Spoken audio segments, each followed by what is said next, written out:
Hello. हाँ sir साहब भगत जी। सत साहिब जी, सत साहिब। भगत जी ठीक हो? हाँ जी, बढ़िया, दया मालिक की।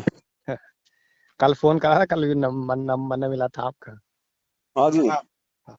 भगत जी मैं ये कह रहा था, जो अपने फेसबुक पे जो गुरुजी के जो 8 सितंबर वाली जो पोस्ट डालते हैं भगत अपने, हाँ।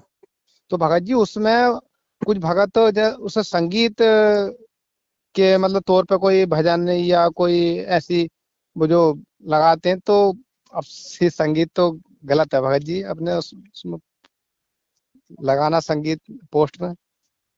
देखो भगत जी, ऐसा है। संगीत लगाने के पीछे का कारण क्या है वो देखो। पहले हमारा मकसद ना तो खुद का मनोरंजन है, ना लोगों का मनोरंजन है। हमारा मकसद है उस बहाने कम से कम वो उसको पूरा तो देख लेगा। ये भी है एक विकार है, ये भी एक करण विकार है। लेकिन कई बार हमारी ये विकार हमारे लिए मतलब जो है ये सहायक भी हो जाते हैं।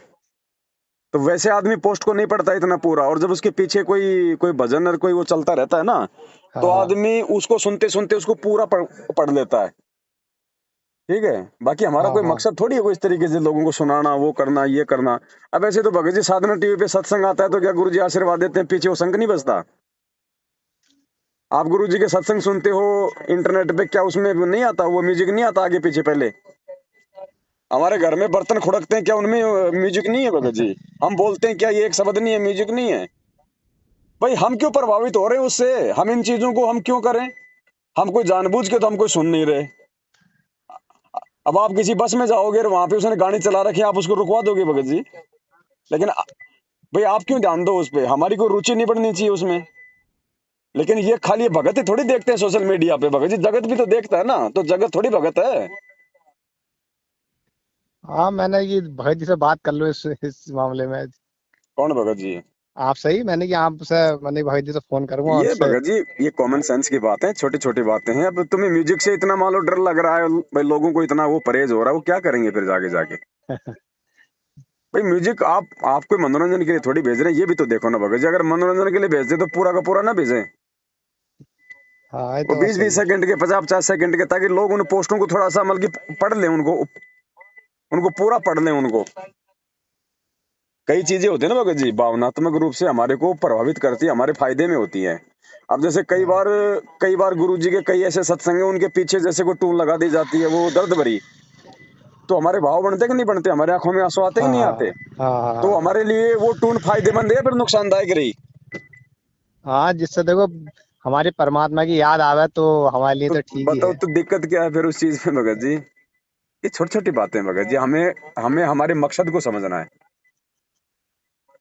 अब गुरुजी ने क्या कहा कि भाई मतलब ये गाड़ी घोड़े वगैरह क्या काम है, लेकिन है कि भाई तुम्हें गाड़ी घोड़ों की जरूरत क्या है? तुम कौन सा देवता बन जाओगे अगर तुम वो कार में बैठ जाओगे तो? लेकिन हाँ लेकिन ये गाड़ी घोड़े यदि परमात्मा की सेवा में काम आ जाए तो हमारे अच्छे कर्म बना देते हैं ना। हाँ और हाँ यदि हम इनको बकवाद के लिए खरीदें, यार दोस्तों को घुमाने के लिए खरीदें, लोगों को दिखाने के लिए खरीदें कि मेरे पास गाड़ी है, तो वो हमारे वो कर्म बिगाड़ देगी। तो कोई भी हाँ। चीज है उसका सदुपयोग करेंगे तो फायदा, उसका दुरुपयोग करेंगे तो नुकसान है भगत जी। बिल्कुल सही बात। तो ऐसा म्यूजिक में कोई वो बात नहीं है, इस प्रकार से म्यूजिक को समझो। और म्यूजिक, भगत जी एक बात बताओ, हम जो म्यूजिक लगा रहे हैं, हम कोई वो फिल्मी गाने तो लगा नहीं रहे भगत जी। हाँ वो भजन के तौर पे ही है, बस बस भजन मालिक के को। तौर पे मालिक के शब्द है, मालिक की वाणी है भगत जी। हाँ। उसमें क्या दिक्कत आ गई है?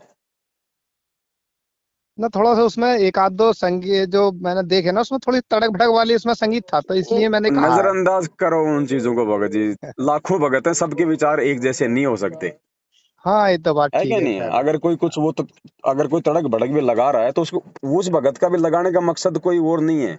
अगर गुरुजी के बैकग्राउंड में लगा रहा है तो भले वो तड़क भड़क का उसने लगा दिया, लेकिन उसका मकसद क्या है उस भगत का? गलतियां भगत जी सबसे होती हैं, छोटी मोटी। नाम लेते थोड़ी ना कोई राजा हरिश्चंद्र बन जाते हैं सभी। हमने भी बहुत गलतियां करी है नाम दीक्षा लेके। लेकिन जब ज्ञान हो जाएगा, एक दिन हमारे समझ में आ जाएगी, फिर गलतियां नहीं होती हैं। तो ऐसे तो भगत जी लाखों की संगत है, दिन में अगर कोई 100 आदमी अगर इस प्रकार की छोटी मोटी ऊंच नीच हरकत कर दें, तो हम तो सारा दिन क्या उन्हीं को समझाने में लगाएंगे? हाँ तो ये तो खैर कुछ ज्ञान भक्तों को योग खुद। बढ़ता जाएगा, धीरे धीरे उसको सद्बुद्धि मिलती जाएगी। ऐसे होता है भाई। अगर हमें ऑब्जेक्शन है तो हम ना सुने उन चीजों को, बस यही समाधान है इसका तो। अगर हमें लगता है कि उसके सुनने से कोई मेरी मर्यादा टूट रही है या मैं मतलब विचलित हो रहा हूँ, तो ये भी हमारी ये कमजोरी है। आज ना ना यदि हम सुनो, आज ऐसी बात यदि नहीं। हम सुनो भगत जी, परमात्मा ने क्या कहा, काल जैसे दो पहलवान आपस में लड़ते हैं, पहलवान क्या करता है, वो कमजोर नस पकड़ता है, माइनस पॉइंट देखता है उसका। अब हाँ आज यदि हम इन टूनों से यदि हम लोग विचलित हो गए है, कल को भगत जी हम त्रिकुटी में जाएंगे, काल तो उसी कमजोरी को पकड़ेगा, वो तो वहां पे इससे भी लाखों गुना अच्छा म्यूजिक चला देगा, तो हम तो हो गए भ्रमित। जब यही हाँ, ये हम तो अपने आप को नहीं रोक पा रहे कि भाई मैं इससे भ्रमित हो रहा हूँ, मेरा मन विचलित हो रहा है, तो भगत जी वो तो लाखों गुना अच्छा म्यूजिक चला देगा, फिर क्या करोगे?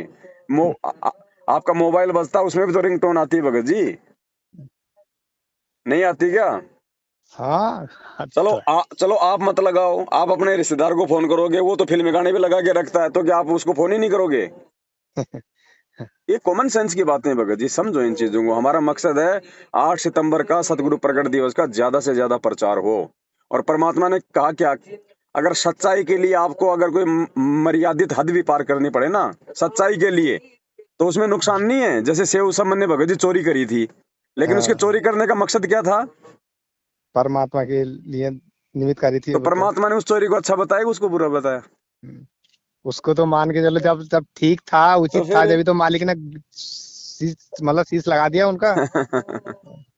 मालिक कहते हैं इसमें दोष है नहीं भाई, चोरी कर दे दान, वो वाणी है ना मालिक की। हाँ, अगर परमार्थ के लिए अगर आप अगर आपको मजबूरन अगर आपको चोरी भी करनी पड़ जाती है, तो गुरुजी कहते हैं उसमें दोष नहीं है। ऐसा आपको झूठ भी बोलना पड़ जाता है, तो गुरुजी कहते हैं उसमें दोष नहीं है, क्योंकि वो परमार्थ के लिए उन्होंने चोरी करी थी, अपने लिए नहीं करी।